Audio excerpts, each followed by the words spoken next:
Hi Tess and everyone. I just wanted to send up a quick video since I haven't seen you guys in 2 weeks and you have holiday today. I wanted to show you how we should thin the carrots and the beets. So we thin the radishes together and I think the turnips as well. The carrots need a little more space, so if you think about how big a radish is versus how big a carrot can get, they need a little more space. So I think we were doing the radishes to thin, and by thin we pull out the sprouts to have more spacing for the plants to grow. And so we'll thin the carrots, but we'll just thin them a little more. So with the radishes, I think we were doing like 1 finger width between the sprouts. And for the carrots, we're gonna do probably 2 fingers width. So I'll show you these carrots here. We have them in one of our raised beds at the office. And these ones are actually pretty far along, but you can see that if we pull back all of the fronds, and your carrots won't be this big just yet, but these ones are pretty well thinned.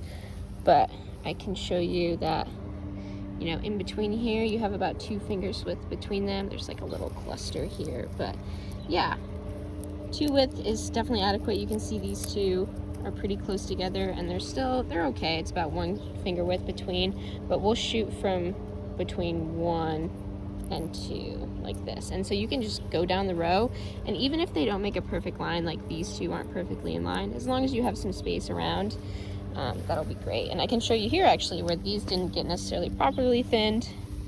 You can see that these are about as wide as my finger, where these ones that were properly thinned are much wider, and so they've had more space to grow.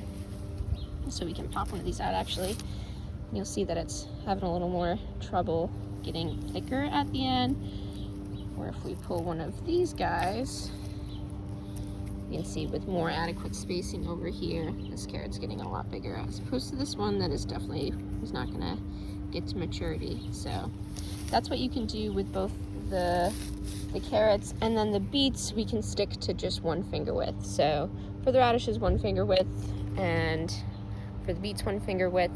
It's okay if they're not in one perfect straight line, just as long as in between along the way they all have 1 finger width. And for the carrots, between 1 and 2 finger width. And you can do that on all of the rows that have carrots and all of the beets. And it's okay if they've already gotten a little big.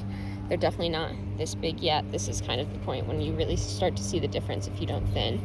So yeah, if we could go along and do that for the carrots and beets, that would be great. Ideal to do it a little sooner, but if we don't get to it, we can also do it next week.